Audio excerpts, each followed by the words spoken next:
वेदांत में ब्रह्म से एक होना और कबीर जी की वाणियों में खुद से एक हो जाना, इनके फर्क क्या हैं? बहुत इंपॉर्टेंट है ये सवाल। अगर ये समझ गए ना मेरे भाई, तो पूरी कहानी समझ में आ जाएगी। इसी को जीव, शिव और पीव कहा जाता है।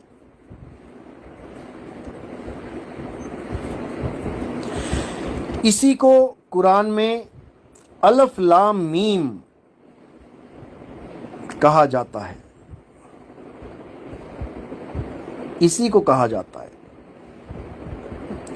बस समझाने का थोड़ा सा फेर है। समझ में आ गई तो बहुत अच्छी बात है। तो जो ब्रह्म ज्ञान, वेदांती ज्ञान है, वो क्या कहता है कि निराकार ब्रह्म परमात्मा है और हम जीव हैं। अब हमने क्या करना है? हमने निराकार ब्रह्म हो जाना है। अहम ब्रह्मस्मि, मैं ही ब्रह्म हूं। यानी जीव से हम ब्रह्म अवस्था को प्राप्त हो गए, निराकार ब्रह्म की प्राप्ति हो गई, वेदांत का ज्ञान समाप्त हो गया। जय श्री राम। इसके आगे वेदांत कुछ नहीं कहता। अब कबीर साहब का ज्ञान समझ लो क्या कहता है। कबीर साहब का ज्ञान कहता है कि जीव अगर ब्रह्म अवस्था में आ भी जाए, ब्रह्म की प्राप्ति कर भी ले, तब भी वो सृष्टि से न्यारा नहीं हो सकता, क्योंकि ब्रह्म ही सृष्टि करता है।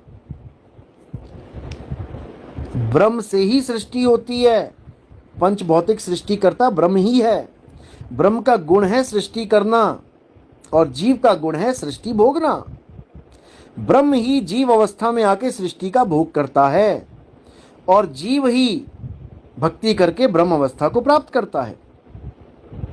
अब ब्रह्म से जीव, जीव से ब्रह्म, ब्रह्म से जीव, जीव से ब्रह्म, ये सदा सदा ही चलता रहा है, चलता रहेगा। इसमें कोई रोक सकता ही नहीं इसको। अब साहिब क्या कह रहे हैं? कबीर साहब कहते हैं, झगड़ा एक बड़ा राजा राम, अरे ब्रह्म बड़ा की जहां से आया, ये वेद बड़ा की जिन निर्माया, ई मन बड़ा की जही मन माना, और राम बड़ा की राम ही जाना। अरे भ्रम भ्रम कबीरा फिरे उदास, तीरथ बढ़ाया तीरथ का दास। अब समझ लो क्या कह रहे हैं। कह रहे ब्रह्म बड़ा की जहां से आया। तुम ब्रह्म ज्ञानी बने बैठे हो, तुम ब्रह्म को परमात्मा कह रहे हो। अरे ये ब्रह्म आया कहां से है भाई? जहां से ये आया है वहां की बात करो,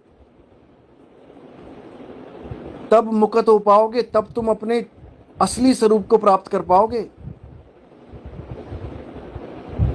ब्रह्म बड़ा की जहां से आया, वेद बड़ा की जिन निर्माया। जो वेदांती हैं कहते हैं वेद है, वेद है। अरे लिखा किसने वेद? जिसने वेदों को लिखा, सोचो वो कितना बड़ा ज्ञानी था। थोड़ा सा लिख के चला गया, तुम उसको परम परम परम मान के बैठ गए। और पूरा लिख देता वो, अगर थोड़ा सा लिख दिया उसने, वेद बन गए। वेदों को लिखा किसने? आत्म तत्व ने। आत्मा के द्वारा ही वेद लिखे गए हैं, तो आत्मा बड़ी या वेद? आत्मा बड़ी। मैं तो उससे पूछूं पंडिता, शब्द बड़ा की जीव, ये शब्द बड़े हैं या वो जीव बड़ा है जो शब्दों का उच्चारण कर रहा है, लिख रहा है, बोल रहा है? इतनी सी बात समझने में जन्म लग जाता है। यहां पर जीव बड़ा है और शब्द छोटे हैं। लेकिन जब मुक्ति की बात आती है तो कहते हैं ऐसा शब्द बता जीव को, अब बूझे बिरला कोई। फिर जीव का कल्याण शब्द से ही होगा, लेकिन इस शब्द से नहीं होगा कि कोई कहे कि 52 अक्षरों वाले शब्द से होगा। नहीं, 52 अक्षरों वाले शब्द से नहीं होगा, फिर सार शब्द से होगा। सार शब्द गही बाची हो, अरे मानो एतबारा हो। कहते शब्द शब्द बहु अंतरे, सार शब्द मथ लीजे, और कहें कबीर जहां सार शब्द नहीं, धृग जीवन सो जीजे। धिक्कार है उस जीवन पे जहां सार शब्द नहीं है। और ये पूरा पारक सिद्धांत सार शब्द को मानता ही नहीं है। कहता है सार शब्द जैसी कोई चीज होती ही नहीं है। कहते हैं धिक्कार है ऐसे पंथ पे। कबीर साहब कह रहे हैं धिक्कार है, धृग जीवन है जो बिना सार शब्द के जी रहे हैं, जो अपने स्वरूप को नहीं जान पा रहे। धिक्कार है उन लोगों पे जो अपने आप को ये काया मान के बैठे हैं, जिन्होंने खुद को भी काया मान लिया, शरीर मान लिया और अपने प्रभु को भी शरीर बना दिया।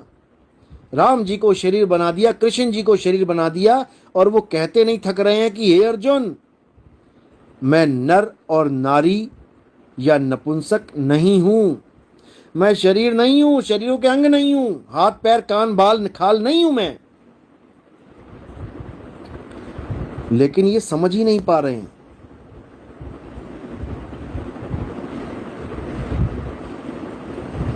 समझ लो।